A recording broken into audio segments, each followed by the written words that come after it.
Welcome back to the walkthrough, where every single week we will check off the most trending topics related to our real estate industry. I am your co-host, Byron Lazine, along with Eric Simon, the broke agent. And today, two long overdue guests on the walkthrough. We have Paige Steckling, a Utah luxury agent, a must follow on Instagram now that her account is back, which is what we're going to talk about finally on topic number one. And also Dustin Brom, the host of the Massive Agent podcast, a must download in your podcast repertoire, and also Utah agent. So we've got the Utah connection going today, which is pretty cool. Before we jump into these topics, and we've got a whole bunch to talk about, like the accounts being back, how to stay with us till the last topic, because we're going to talk about how to explain some of these market changes that everybody's talking about to the consumers, which is most important. And if you want help with that, make sure that you hit the link below for trying out Keeping Current Matters. Try kcm.com/BAM, the most relevant topics done for you, content all branded to you. That will help with the last topic that we are going to check off. But let's jump right into, we've talked about it on this show in the past. Paige, your account, your Instagram account, it's now finally back after being taken down. Walk us through that experience. Oh my gosh. So I got a message on Instagram. It started, I'd say a week and a half ago, from this guy who wrote me and said, hey, somebody paid me $500 to take your account down. So you can either pay me and I'll keep it back up, or it's going to be taken down in 48 hours. And I was like, this is the dumbest scam ever. Like, who would actually pay somebody who just is like, hey, I'm going to take your account down if you don't pay me $500? Like, I'd be getting these messages all the time. So I just ignored it. And then he sent me another message saying, this is your last warning. And I was kind of like, this is kind of freaky, but just completely ignored it. And then sure enough, 48 hours later on Monday, I went to open my account and it said, your account has been suspended, could not log in. And so I disagreed with the decision, and it said, okay, we'll get back to you in 24 hours. So then I'm freaking out. And I'm like, oh my gosh, this guy was legit. I went to my personal account. I had screenshotted his message. I tried to find him on there, because my first thought was like, okay, I'll pay you, give me my account back. But then 500. Yes, but then I ended up getting a message on WhatsApp shortly after, and it had a screenshot of the message he had sent me. And it said, hey, I warned you 2 times. You should have listened. I can still get your account back up. So at this point, I'm like, I don't even know if he can get my account back up. So I just started, I obviously had already filled out the forms on Instagram. I started texting everybody I knew who might have some sort of connection to Instagram. I texted Eric. I was just desperate. Like, can anybody help me? And then Eric, you had told me that the same thing had happened to Matt, which was oddly comforting, because I was like, okay, maybe if this is happening to a ton of people, they're going to figure this out. But yeah, I did a post on my personal stories asking if anybody knew somebody. A couple people who worked there put in internal requests for me. And I don't know if that really did anything, but long story short, I finally got in touch with somebody who, I don't know, is like the Instagram mafia or something. And he's like, oh yeah, I can get your account back up today. And so anyways, he got all these impersonator accounts shut down that had been impersonating me. And he told me that they used some software to mass report my account. And so he's like, yeah, your account had like 100,000 reports on it. So Instagram just automatically shut it down. And so anyways, he's like, send me a picture of you holding your ID. He had me give him my email login. I started getting these emails in like Turkish. I don't even know what he did still.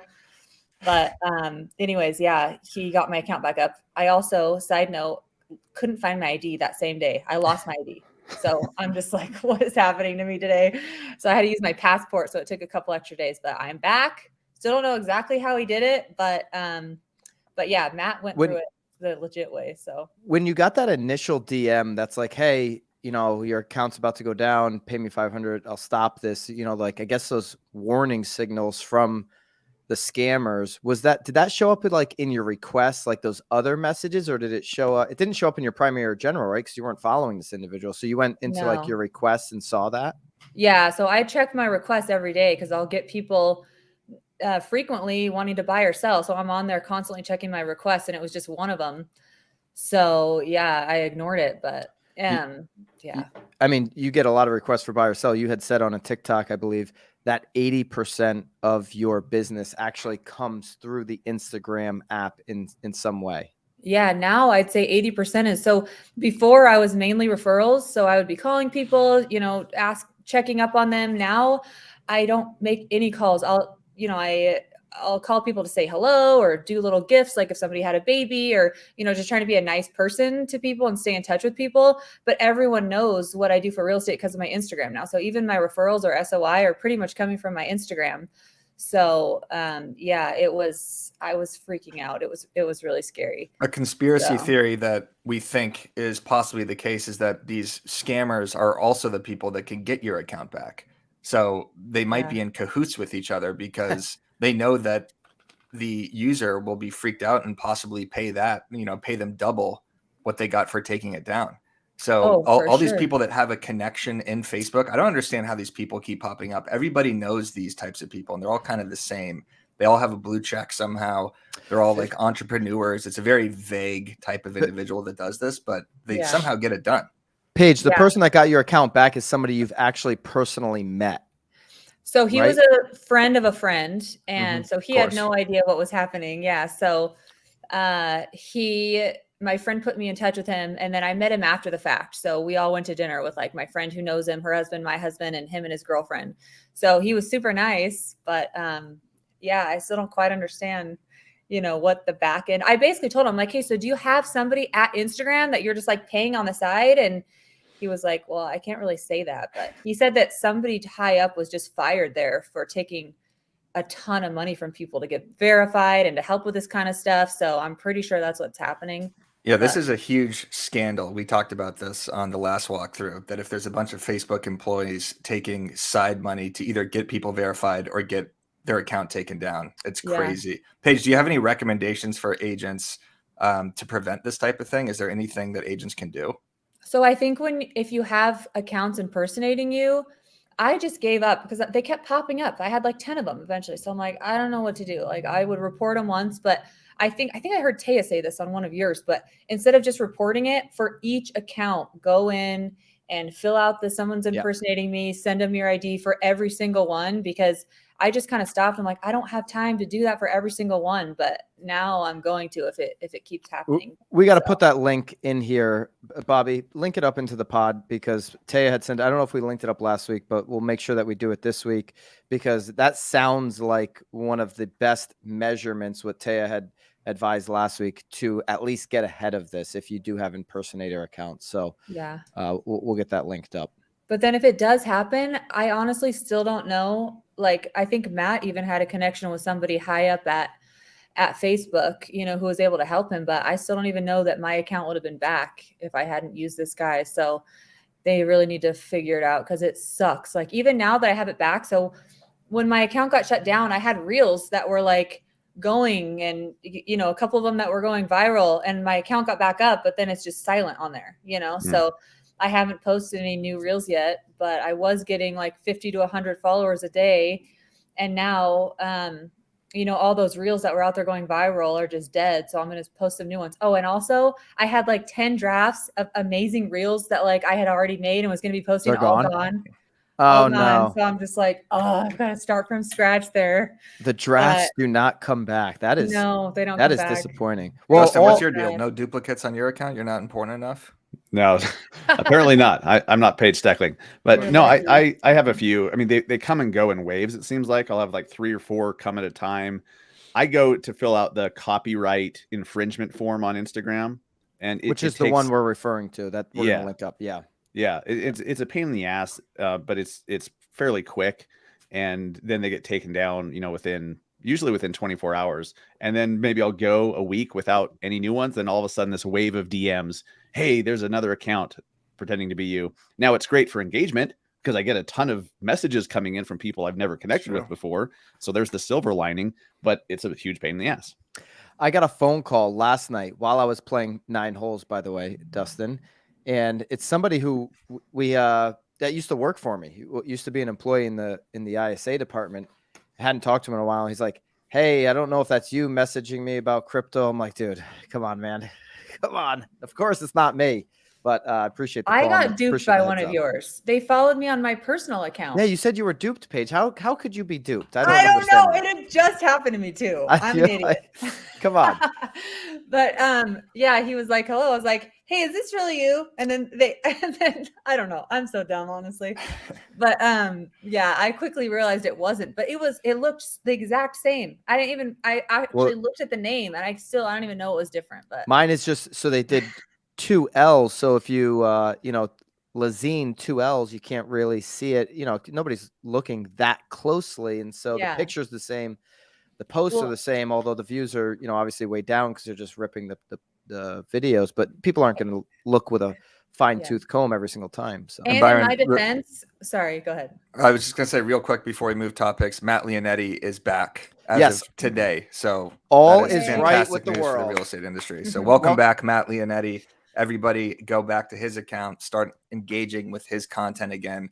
He's back, better than ever, going to be creating epic content. So welcome back, Matt. Welcome back, Paige. Let's knock on some wood that this is not coming for you or me next, or anybody listening or watching for that matter. All right, check that one off. We'll go to the debate. I don't want to give my thoughts first because obviously I was front and center in the debate. So we'll start with Dustin. What is your massive response to the massive debate that was my debate versus Ricky Carruth this week on free versus paid coaching? Well, you kind of already did give your opinion when you were holding a champagne bottle afterwards. So, yes. But I thought it was entertaining. It was interesting. There were some people that have very thin skin and don't handle being challenged very well, but they also have very good, thoughtful reasons or responses. There was some pettiness. There was some, but there were the majority of it were good points and good insight, because it's such a good topic. Free coaching, paid coaching. I'm a big fan of paid coaching because what you pay for, when you pay attention. If you have no skin in the game, it's very easy to just fuck off and not do it. Right. Which is why Ricky has, very few people actually go to the very, very end and complete all of it because they get bits and pieces and then bounce. It's easy to do when you're not paying $2,000 a month. But when you pay attention. I found in my personal life, I've grown the most when I actually invested money into coaching, into a course or something, because I take that shit seriously. But there's something to be said for free content as well. I was entertained, but it did get a little ridiculous at times.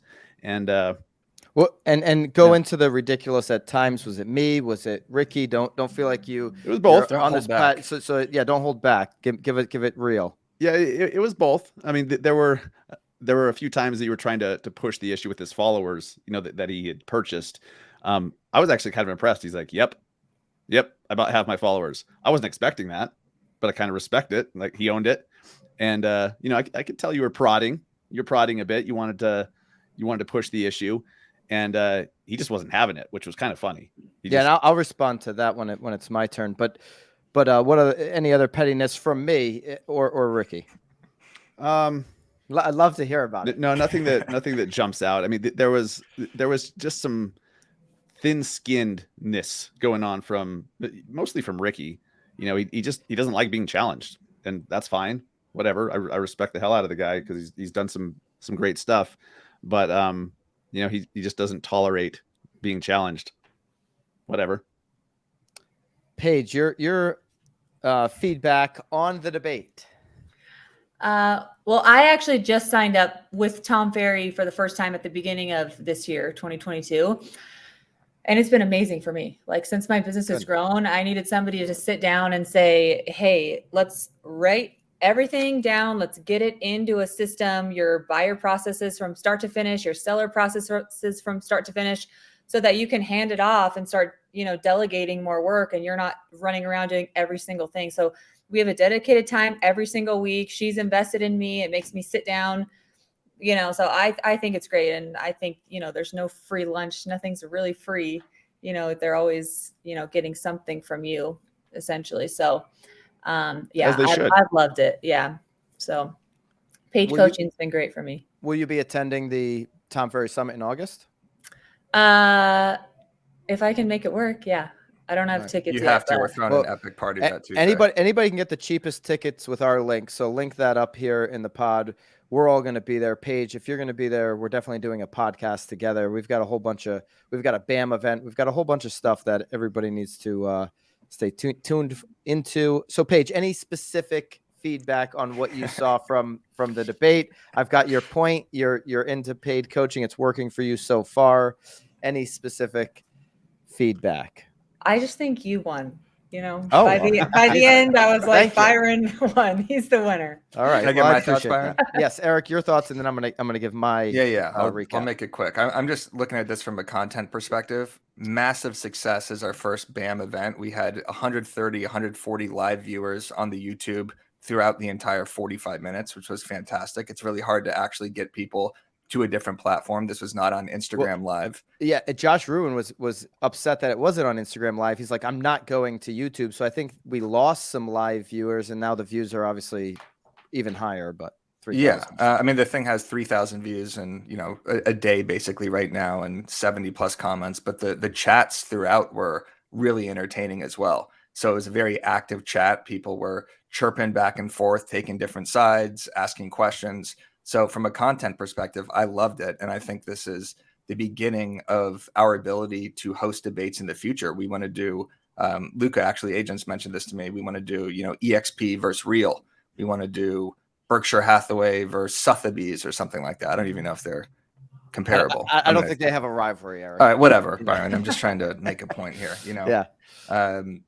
So I think this is a great arena for this. And I don't know anybody else in the industry that's hosting debates like this, just free conversations where people could chirp at each other and go back and forth. And I think if we build it up more next time with more videos, more kind of, wrestling hype style, I think it's fantastic. And I love the fact that I wasn't involved and I could just promote the entire time. So I could go on Instagram Live, I could post to my story and keep driving traffic to it as opposed to being the moderator. So I loved it from a content perspective.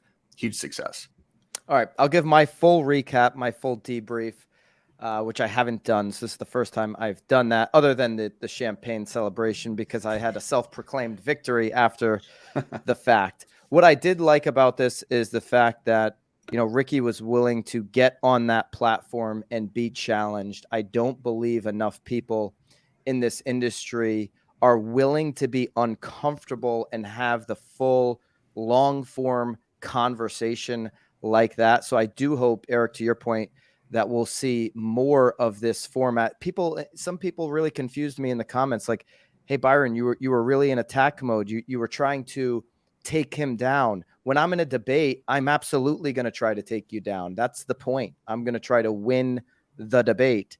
And that's why I was prepared. There was, people like, why do you have, information? Well, I prepare for a debate like I would prepare for every single podcast I've been on. I'm going to have facts.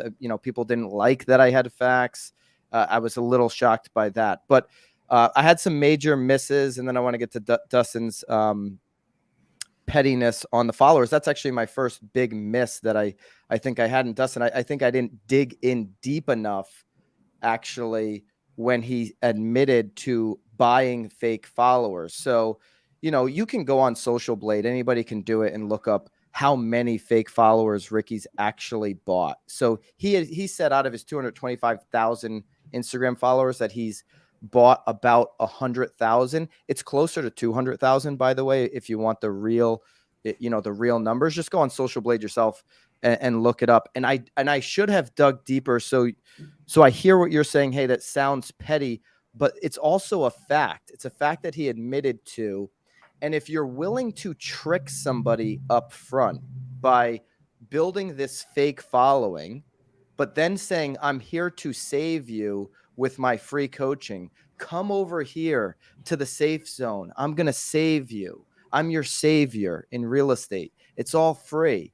But I built up this persona by faking you out. Oh my gosh, look at that blue check mark and those 200,000 followers that I put. Why do you have to, if you're just going to do everything out of the kindness of your heart, why do you have to build up the fake followers in order to get those people into your safe zone? Well, it's just marketing. I just really, truly believe more people need to be in my free zone. Just do it for free, man. Just do it. Right. So I don't, it can sound petty, but it's really factual that he did that. He admitted to it. And I don't believe everybody does it, because I certainly have never done that. So call it petty. I think it's a point that needed to be made.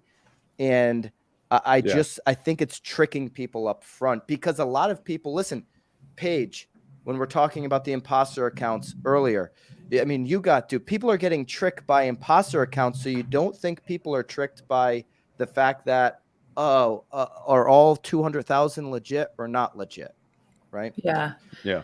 I think a lot of people don't know that you can look it up now too, so I mean, if I see somebody has a lot of followers, I feel like, oh, they must be legit. But now I'm like I'll look at their, likes, and sometimes I do check about, how many of their followers are real. But yeah, I know a lot of agents, like the agent I worked for when I was a buyer's agent, when I started, bought a bunch of followers on like Facebook or something, because they're like, well, it just makes us look more legit, which maybe it does, but I feel like now people are getting smarter to it. It was slightly a different time back then. This is not in defense to buying followers, but a lot of people do it. I mean, Massive Agent did it, right? And I had to delete my account over it. And deleted the account over it. But before there was the link ability in Instagram stories for everyone, you did have to hit 10,000 followers to get that link. Yeah. And is that a reason to do it? Probably not. But from a marketing perspective, obviously, getting to 10,000 and getting to 200, that's a completely different story. But in 2018, 19, there was kind of this like gold rush of just like, I just need to get as many followers as possible. So I can understand how someone would fall into that around that time. Yeah. And listen, I think that a lot of people shared the sentiment that Dustin said that was petty. I mean, I don't know, having a nickname a new nickname throughout the pod might be a little bit more petty, but yeah. What was Braun? I don't know. What was that? I don't know, but if you want to call me one of the greatest basketball players of all time, I'll take it. Yeah, so that was petty. Like he was trying to insult you somehow.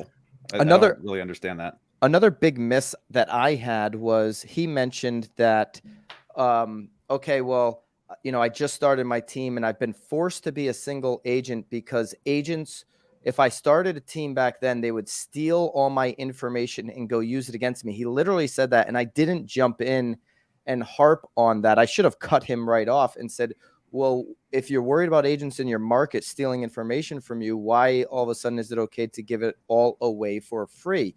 You didn't start a team and do that because you weren't able to lead people. Let's face the facts. I mean, so you can brag about doing 100 deals a year for 10 years straight, which, me and my team will do in 1 year. We'll do 1,000 deals this year. So I'm impressed, but I'm not impressed that you're worried that people are going to steal information from you. But on the other side of the coin, you're saying you give it all away for free. So I should have harped more on that. I definitely should have harped on the comment he made about, he makes more than some of these paid coaches. There's a 0% chance that is true. Tom Ferry, Brian Buffini, Mike Ferry all have millions more than this guy. So just some of the transparency is shocking. I do appreciate his content. I appreciate that he came on and did it. And I would love to do more, even more debates with Ricky. So I think despite the fact that he always acts too big for the moment. Yeah, dude, I think he came across as really unlikable in that. Well, I disagree. The comments, I think that people in the comments love him. I think he just came across so abrasive. He did a decent job at diffusing, like, the way he handled the follower question, he just accepted it and was transparent about it. So that was good. And he has a, chill attitude that I think people resonated with in the comments. But Interesting. everybody watch it, check it out, and decide for yourself. But like I said, huge success for BAM, and want to do more of these in the future. So Paige, Dustin, let me know if you guys want to debate anyone or have any ideas. Let's do it. And if anybody has any thoughts on what the next debate should be, certainly drop those in the comments. We'd love to host more debates. Okay, topic number 3, layoffs. 2 enormous layoffs announced on the same day. Compass, 10% of their workforce. Redfin, 8% of their workforce. Compass stock, by the way, is now worth less than what investors have put into the company. Interesting little nugget there. Your thoughts, Paige, on the layoff announcements in the industry? Well, I think everybody with everything in the news is just getting a little bit scared with the interest rates and everything that's happening. So it seems like Compass is just laying off, they're saying it's not really going to affect the agents, right? It's more, they're geared towards agents, and it shouldn't really affect, how Nobody much they're helping agents. directly supporting agent was the CEO's stance. Yeah. Yeah. So, but I think it's not good for us with, buyer, with them being confident in the market, with people wanting to sell their home, with people wanting to buy homes. I think it's just scaring people a little bit. So, with Redfin saying it's going to be a long-term thing with house prices not going up. But so I think it's really going to be up to us to, when we're in buyer and seller consultations, to give them the stats, what's happening in the market right now, and to be the professional in those situations. Yeah, the knowledge broker. The consumers are seeing this, and we've got a bunch of tips for you guys here on the last topic on how to talk to consumers on that, specifically to the layoffs. Dustin, any thoughts on that? Yeah, it certainly doesn't help with the overall sentiment of the direction of the economy. I believe it's the beginning of that, but Compass and Redfin, they're very growth oriented. They're technology focused, I guess. And they would hire because they were projecting this growth, and they hired so they could build, the foundation to go there. And then they realize, oh shit, it's not growing as fast. Things are slowing down. They no longer need those people. So I don't necessarily think it speaks to their, these companies are going bankrupt. They're going to fail.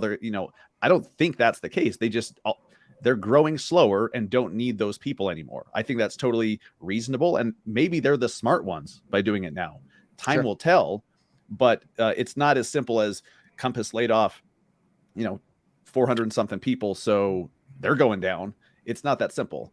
I do think it is the beginning for the industry, because there are a lot of brokerages, a lot of companies that have highly inflated expenses that, when all of a sudden sales volume goes down, if it goes down, or commissions continue to be compressed, their revenue's compressed, they're screwed, So what do?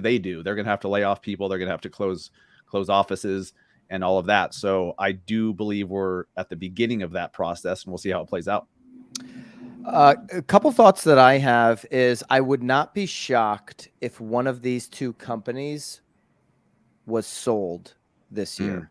Okay. So, one way to put yourself in position, to be acquired would be to shed expenses that are unnecessary. Number 2, I think this, shedding of workforce from Compass that does not directly support agents validates what I've been saying for years. They are not a tech company. They are more of a Sotheby's 2.0 company. They are a traditional brokerage. They're the furthest thing from a tech company. Redfin is a tech company, for example, with brokerage tendencies.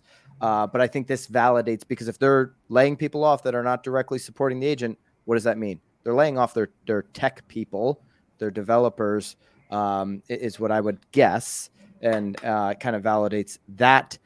My number 3 point here would be, and it leads into our 4th topic, that there's a lot of people just not entirely bullish on the growth and or transaction count as we move forward into this market. So skipping over Eric's thoughts on the layoffs and just going right into I had none anyway, don't worry. Good.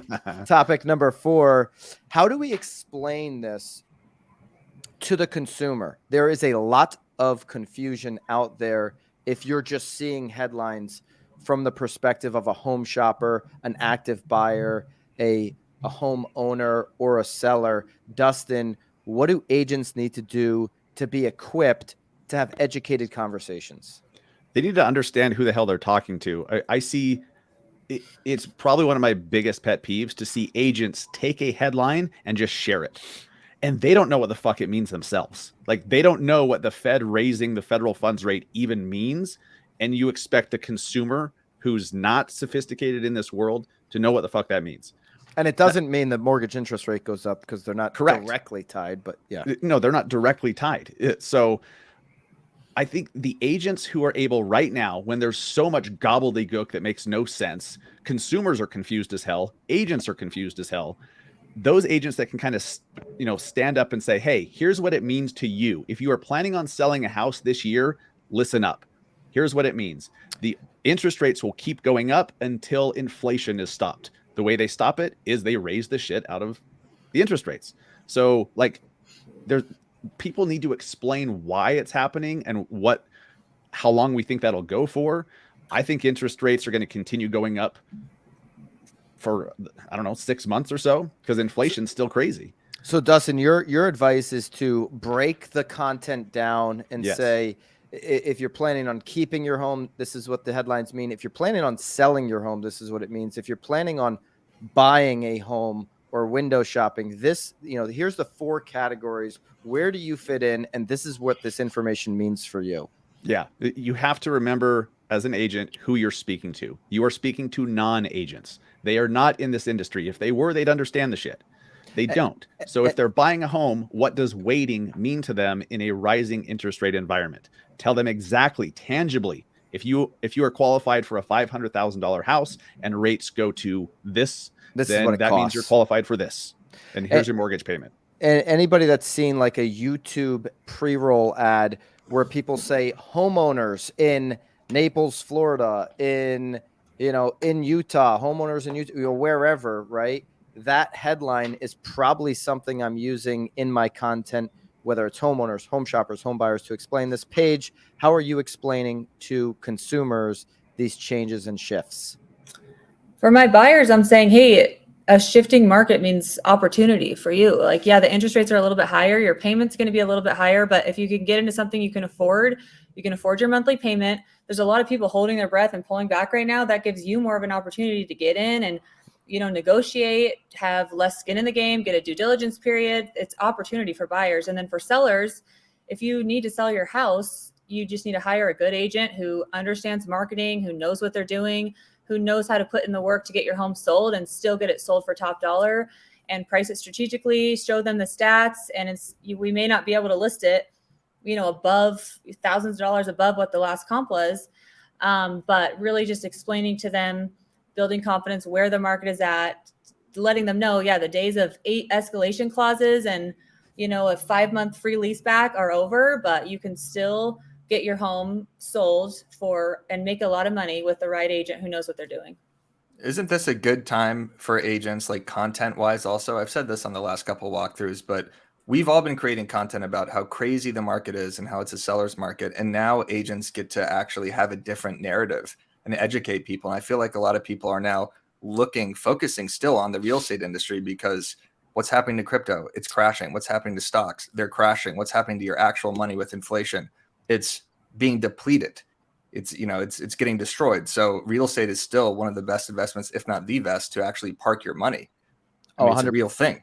100%. And Bobby, put up the chart here. A lot of people see the economy shifting. If you're one of, the 58% of Americans who are actually invested in the stock market, you're feeling it right now more than other people because the stock market is tanking. Certainly, if you're even part of the smaller percentage of Americans who own crypto, you're feeling it even more because your crypto account is taking a bath.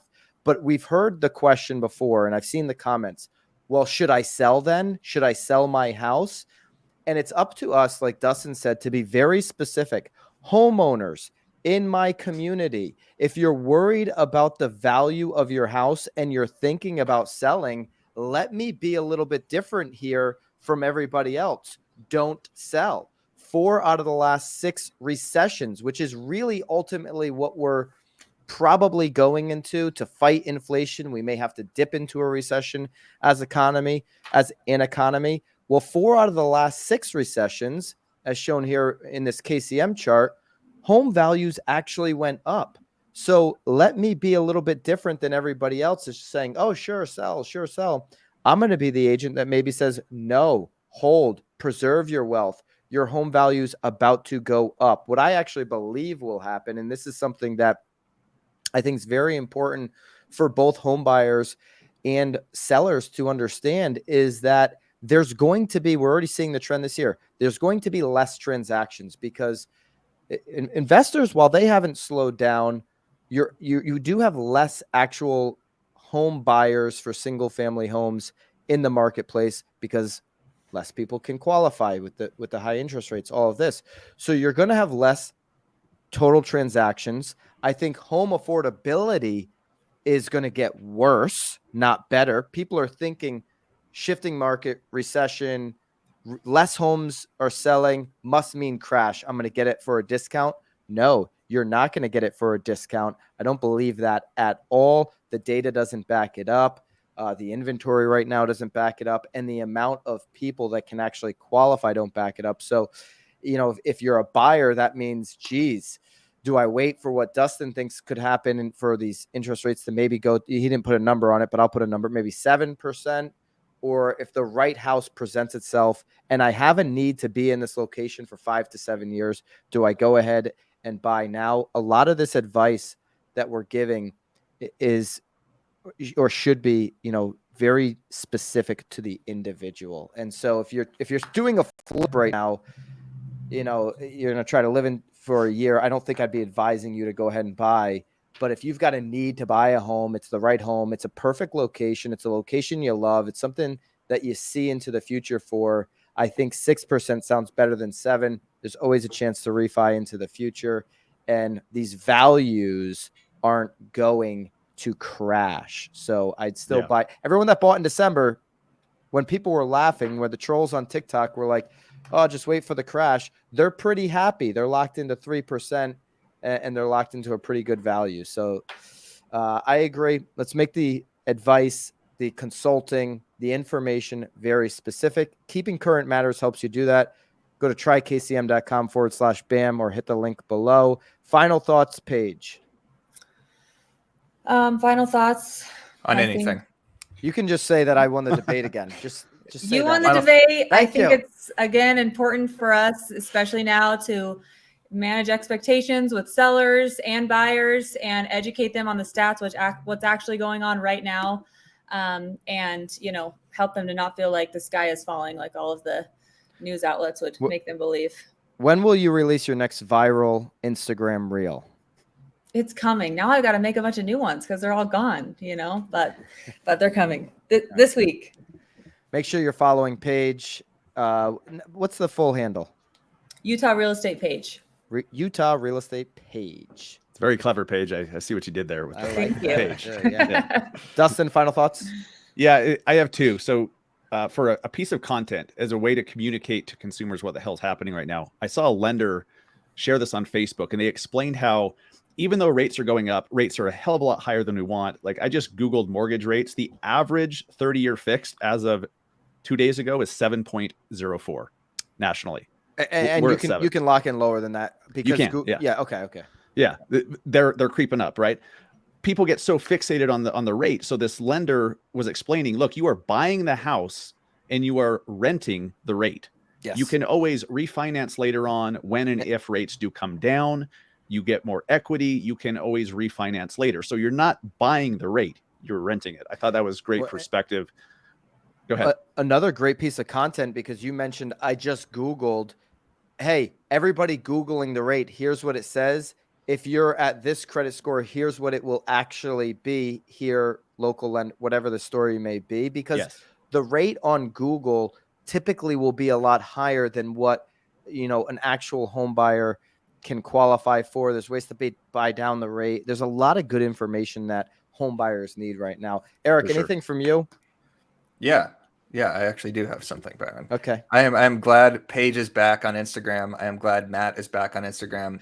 I love the way Massive Agent talks. I think he talks like he's pissed all the time and like he's angry with the entire industry and agents. The angriest man in real estate. Exactly. Yes. Everyone should listen to his podcast. It's really good. The most recent episode you did with Neil was fantastic. How he talked about how reels aren't performing as well for agents because real estate isn't like a trending topic anymore, even though now I think it actually is since that podcast was released. But I think the way that Dustin and Neil look at content, it's a really unique perspective. So go listen to his podcast. Dustin is a great angry voice in the industry. Yes. And he's one of the nicest individuals in the industry as well. Paige, you're amazing. Make sure you're following both these guys. Eric, you're an all right dude. We'll see you guys next week on The Walkthrough.